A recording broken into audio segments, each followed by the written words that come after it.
अपनी माँ अनीता को समझाते हुए कहती है। माँ, मुझे ये शादी नहीं करनी है। आप क्यों जबरदस्ती मेरी शादी करवाने के पीछे पड़ी हो? अरे ये मेरी कोई शादी की उम्र है क्या? इतनी जल्दी शादी करके मुझे करना ही क्या है? अभी तो मेरी इतनी लंबी उम्र पड़ी है। मैं अभी शादी कर लूंगी और जिंदगी भर क्या करूंगी?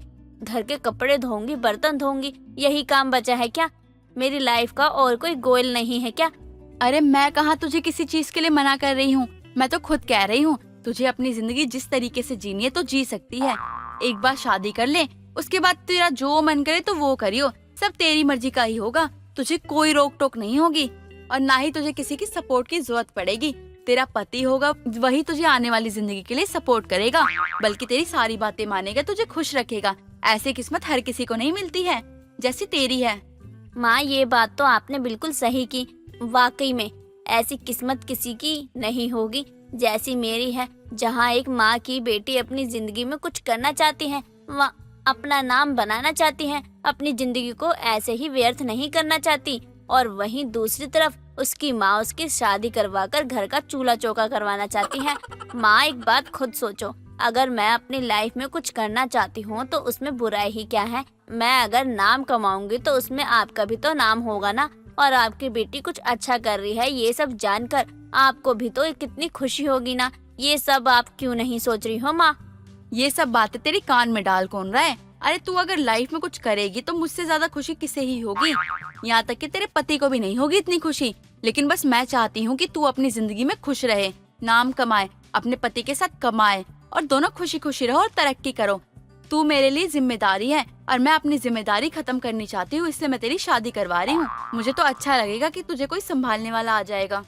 माँ, आप ना इमोशनल ब्लैकमेल कर रही हो। अरे मैं अपनी लाइफ में कुछ करना चाहती हूँ तो आप मेरे पैरों में शादी नाम की जंजीर को इमोशनल ब्लैकमेल कर कर क्यों डाल रही हो?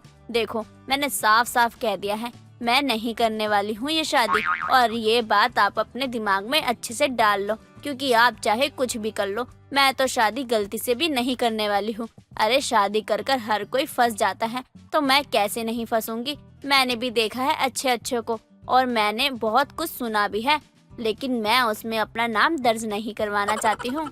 लड़का इतना अच्छा है, पढ़ा लिखा है, शादी करने का पता ही नहीं है। क्या ही बुराई है लड़के में? ऐसे रिश्ते बार बार नहीं आते हैं। वैसे भी लड़का क्या ही चाहता है? वो तो खुद कह रहा था कि शादी के बाद मैं यहीं रहूंगा, हमारे साथ, तो हमारे घर में ही रहेगा।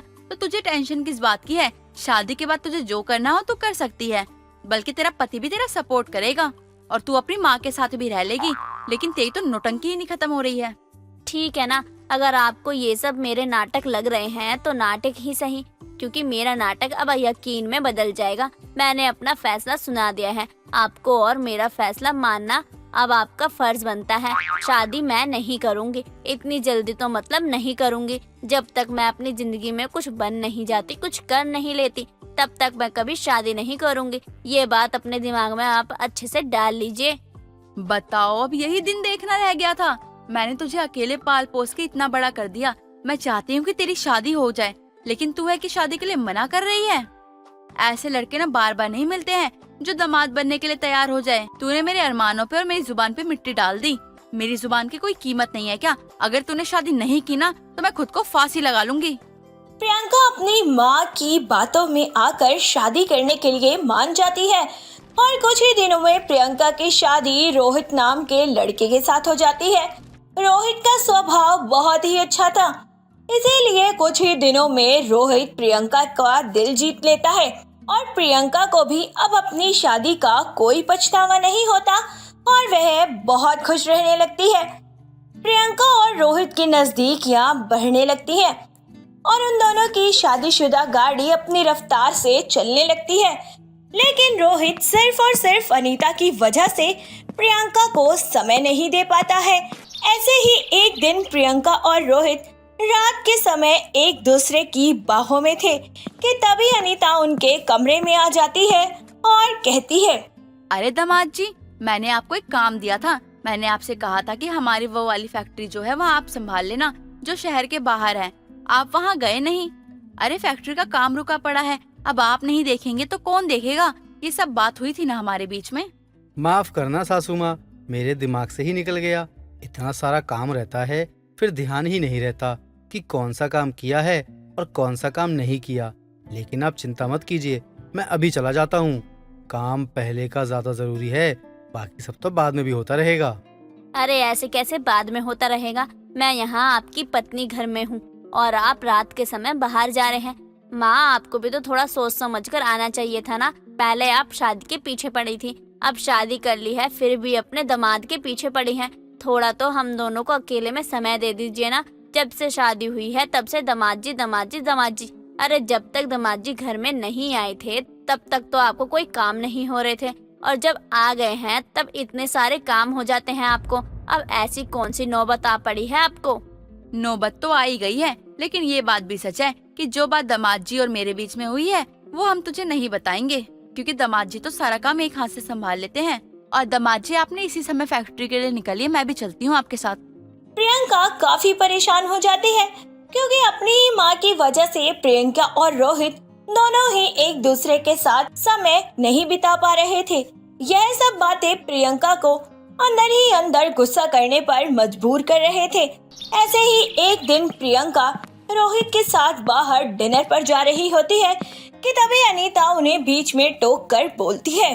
अरे दामाद जी, आप कहाँ निकल रहे हैं? आज तो मैंने आपकी मनपसंद शाही पनीर बनाई है। मुझे पता है कि आपको शाही पनीर बहुत ज्यादा पसंद है, इसलिए मैंने अपने हाथों से खुद बनाई है आपके लिए शाही पनीर। आप खा के देखिए, आपको बहुत मजा आएगा। माँ, मैंने आपको दिन में बताया था ना, आज मैं और रोहित हम दोनों बाहर खाना खाने के लिए जाने वाले हैं। फिर भी आपने घर में खाना क्यों बना दिया? और चलो, खाना बनाया भी तो अपने लिए बनाना चाहिए था ना। रोहित के लिए क्यों बनाया, वो भी उनके मनपसंद का? अरे दामाद जी को शाही पनीर पसंद है ना, तो मैंने उनकी पसंद का बनाया है। ऐसे कैसे अपने दिमाग से निकाल सकती हूँ? और तुझे दिक्कत क्या है कि दामाद और सास के बीच का प्यार है? पता नहीं क्यों तुझे हमेशा परेशानी होती रहती है। दामाद जी, इसकी बातों पे ध्यान मत दीजिए, आप चलिए और खाना खाइए। मैं आपके लिए गरम गरम रोटियां निकालती हूँ, आप खाकर मजे कीजिए। आखिर घर का खाना तो घर का खाना ही होता है ना। रोहित अपनी सास की बात मानकर चुपचाप टेबल पर बैठ जाता है और खाना खाने लगता है। लेकिन इस बार प्रियंका को बहुत गुस्सा आ जाता है और अब तो ऐसा रोज का हो गया था। यह सब देखकर प्रियंका का तापमान बढ़ता ही जा रहा था और एक रोज प्रियंका अपना सारा सामान लेकर अपने कमरे के बाहर आती है। प्रियंका को सामान के साथ देखकर रोहित और अनीता काफी हैरान हो जाते हैं। तभी रोहित बोलता है, ये सामान इसलिए क्योंकि घर का दामाद 4 दिन ही अच्छा लगता है। रोज रोज दामाद घर में रहेगा तो फिर सास तो फिदा होगी ही ना अपने दामाद पर, और इसलिए अब हम अपना नया घर बनवाएंगे और वहीं रहेंगे। अपनी पत्नी के फैसले के आगे रोहित अपनी सास के फैसले को ठुकरा देता है और वहां से चला जाता है, जिसके बाद दामाद पर फिदा सास का फितूर उतर जाता है और अब प्रियंका अपने पति रोहित के साथ एक अच्छा विवाहित जीवन जीने लगती है। दोस्तों, अगर आपको ये कहानी पसंद आई तो इसे लाइक करें, शेयर करें और कमेंट करके बताएं कि कहानी में आपको सबसे अच्छा क्या लगा।